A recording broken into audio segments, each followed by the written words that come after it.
Hello and welcome to the Health Show. This is a brand new show all about health and well-being.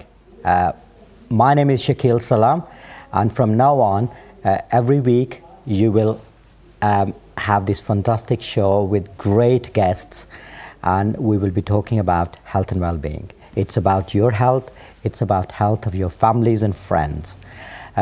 You're part of this health show. You can ring us, you can call us, give us any feedback about the show, talk about the future programming, and also ask questions. Today, I'm delighted that I have a fantastic guest who is a consultant psychiatrist, Dr. Asad Sadiq. Assalamu alaikum. Walaikum salam. How are you? I'm very good, thanks. How about yourself? MashaAllah, I'm fine, but we're talking about a subject which I think it's quite a stigma attached to it, isn't it? It is. We give it title, Don't Be Sad. Yeah. Why do we have to be sad, or why do we don't want to be sad? Everybody should be like you, to be honest, happy. I'm happy. Which is fantastic. All right. But sadness, there's lots of causes of sadness, if we look around us today. Yeah. I mean, just coming here, it was dark, wet, cloudy, it gets dark. Yes. And I mean, the weather has a massive impact as well. So And especially in winter. Absolutely, yeah. It's quite, that not seeing the sun for months, it has a massive effect on you. So that's first thing, the weather can change our mood. Of course it can. I mean, some days, you go to work in the morning, it's dark, you come back, it's dark, you literally haven't seen daylight.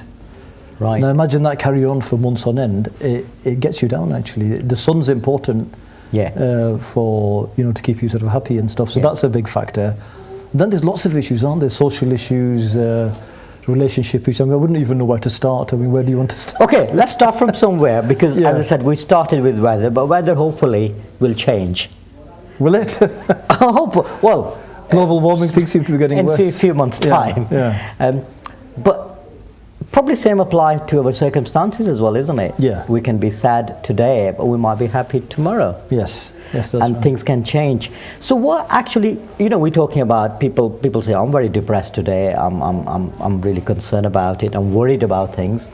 What make that trigger? Why people get worried, depressed, anxious about things? Look, daily variation is normal.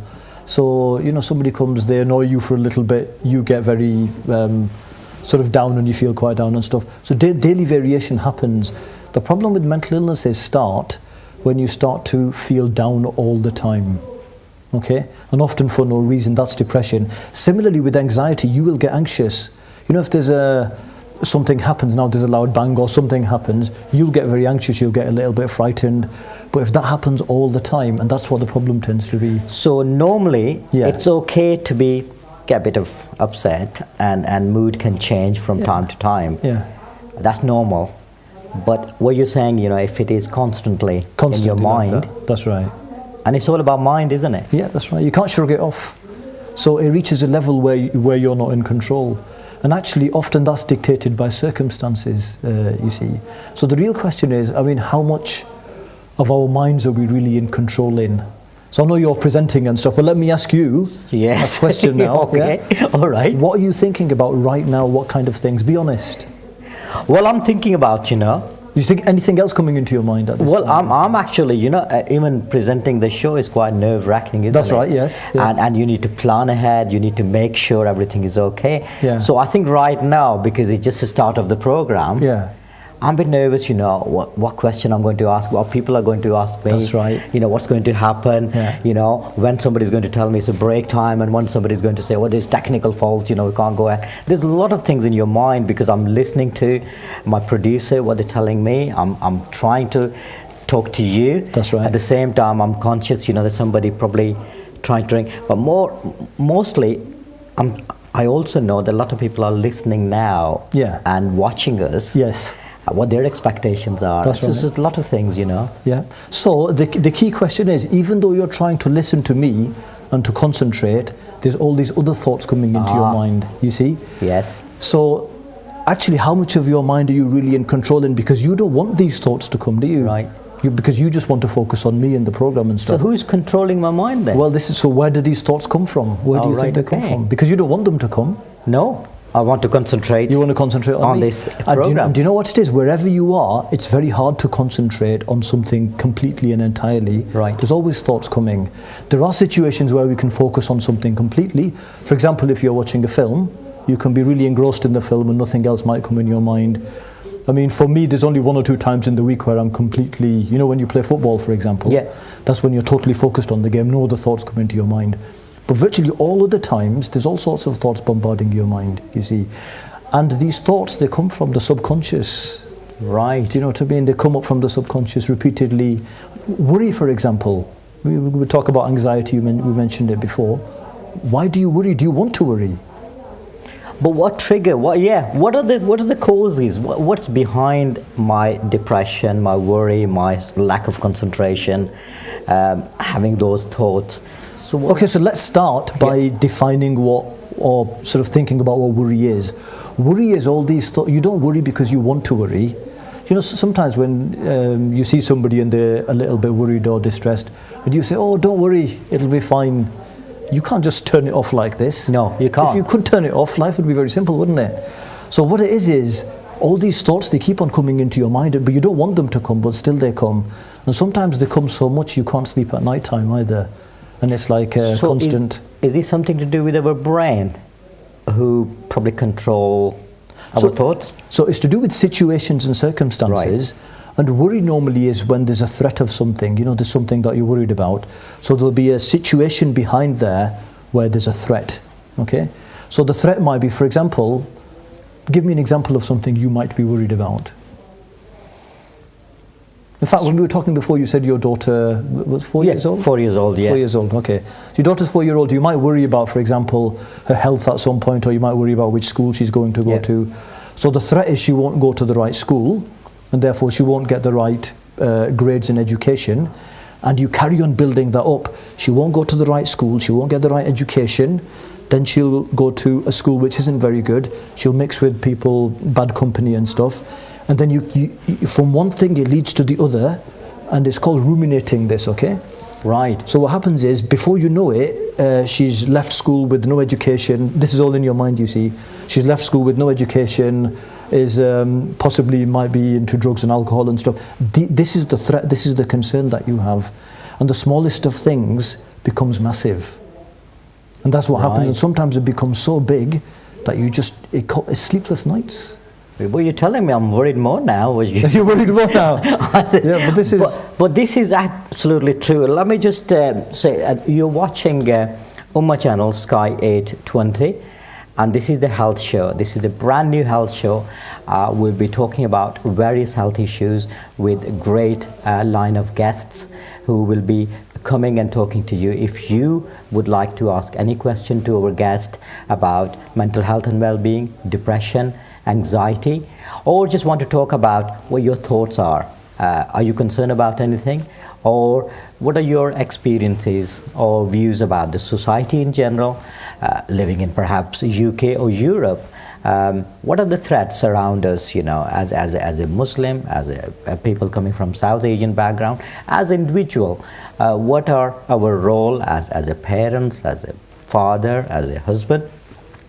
And what are the issues? Are we going through some depression? What reason behind it? Are we going and seek help? Is there any stigma attached to it when we're talking about physical health? I'm sure everybody sort of decide to go and see a doctor or chemist. When it comes to anxiety and depression, we probably think, all right, it's okay, things will change, and we'll wait and we'll wait and we'll wait. Does it get worse? So I'm just going to come back to, you know, my train of thought. You know, this, you said why, because worry in the end it leads to anxiety, okay?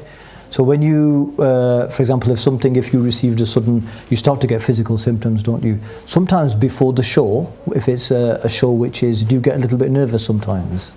I always get nervous. So what happens physically to you when you get nervous? Sometimes I shakes and a dry throat. I wanted to have some water. You need to go to the toilet sometimes? They refused to give me any water today. Right, They said, okay. no, because you got consultant psychiatrist here. Right, So right, okay. don't worry today. But sometimes you need to. So there's lots of physical symptoms, aren't there? Sweating as well, isn't Sweating it? and Although and all it's this freezing stuff. cold. Yeah, that's right. That's right. So there's lots of physical manifestations of worry as well. You see, but I want to get to the point. The question you asked first is, why do we worry? Yeah. Why is it that when something happens, some people it's a massive thing and they have sleepless nights, and other people deal with it very well and it's not really a problem? Yeah, why is that? Yeah, because I noticed I was going to ask you, Yeah. is that because we're all different and different mechanism to deal with things, is it? Yeah, so we deal with things differently. The first thing that matters is what's happened in the past. So if let's say there's a threatening event, so let's say for example your boss or somebody makes a comment to you, and then you start worrying about it, thinking, oh, I wonder what that means, I wonder what he means by that, Yeah. I wonder if he thinks I'm not a very good employee, I wonder if he thinks I'm not doing my job properly. So you're actually start thinking. You start to thinking like probably this, yeah. overthinking. Yes, and then you carry on and on. My God, what if his plan is for me not to have a job anymore? What if I lose my job? What if I can't pay my mortgage then if I don't? Before you know it, you're homeless in your mind. That's what ruminations do, you see. But some people have them and other people don't, and these are the factors which are particularly interesting. How can we stop them ruminations in time so it doesn't reach a stage where we're in no control whatsoever? So communication has a lot to do with it. Absolutely, but communication with who? For example, if you have a real concern or worry, again, I've flipped it around, I'm interviewing you. Okay, Which right. shouldn't be the case, but I think it helps just to demonstrate a point. Absolutely. No, this is So you great. don't mind? Absolutely. You're right. That's fine. Okay, so basically, who do you talk to when you have a real worry or concern? I think it depends, who can you talk to. I mean, for me, it's probably families and friends and people you can trust, isn't it? So it's people who are going to listen to you. Okay, that's the first thing. But not just people who listen, because they need to listen, they need to understand what your issues and problems are. So if you were to talk to, let's say your brother has no understanding of the job that you do, you can't really talk to him about your job. Do you see what I mean? Mm-hmm. And then if you talk to, so it has to be talked to someone who listens and someone who cares enough about you and someone who's very warm with you. So someone who you've got a warm relationship with. And that's the problem these days is in society. There's so much loneliness that many of us have nobody to talk to. But we as Asian culture, that shouldn't be a problem. We've got loads of people to talk to. I think generation-wise, there's a definite difference. So maybe in the older generation, there was a lot more warmth between people. It's just things that I've noticed that I sort of think. So it's more of a communal culture. So people used to talk to each other and it was very easy, effortless communication. Nowadays, in the generation, my generation or the generations, sort of younger, people, these are the things which everybody does, including us now, isn't it, as well? So is that these, cause of concern? That it is a give us cause depression? of concern. It's a big cause of concern because it stops people talking. And also, is that cause of depression as well then? Potentially it can be, yes. If this means that you don't have meaningful relationships with people, this will be a cause of depression then. I'm really worried now. And again, so this is a thing that we need to watch out for. I'm exactly the same. I have, all of us, we're addicted to these things now, aren't we? Yeah. And you're relying on them as well. We rely on them all because the you time. can't live without them anymore. Yeah. But it's at the expense of talking to people. It's at the expense of other people, isn't it? How many times the children, for they're there, they might be talking to you and you're sort of spending your time on this and stuff. I do the same thing. It's exactly, but these are sort of problems and they do impact. Yeah, absolutely. So we're going to talk a lot of, we're going to explore some of the causes which basically cause mental illness. Yeah. We're also looking at solutions as well. We need to look at what can be done. So we're looking at some good tips from you. Yeah. So, end of the show, hopefully, we will come up with this idea, don't be sad. Yeah. And we'll talk about, how we can avoid stress, anxiety. Yeah. And there will be some sort of quite good tips from you in that sense. As a consultant psychiatrist, I'm sure you come across every day, isn't it? Depression, yes, absolutely. Yeah. Absolutely. So what we'll do is we'll need a break. Okay. Breaks are important, isn't it? Yeah. So if before we get, depressed and anxious. We're going to have a break. This is a health show. My name is Shakil Salam. If you would like to ask any question regarding don't be sad, depression, anxiety, any mental health issues, you've got a great guest here, Dr. Asad Sadiq, who's consultant psychiatrist. I'll be happy to answer any of your questions. We're going to have a short break, and inshallah we'll be back soon. Assalamu alaikum.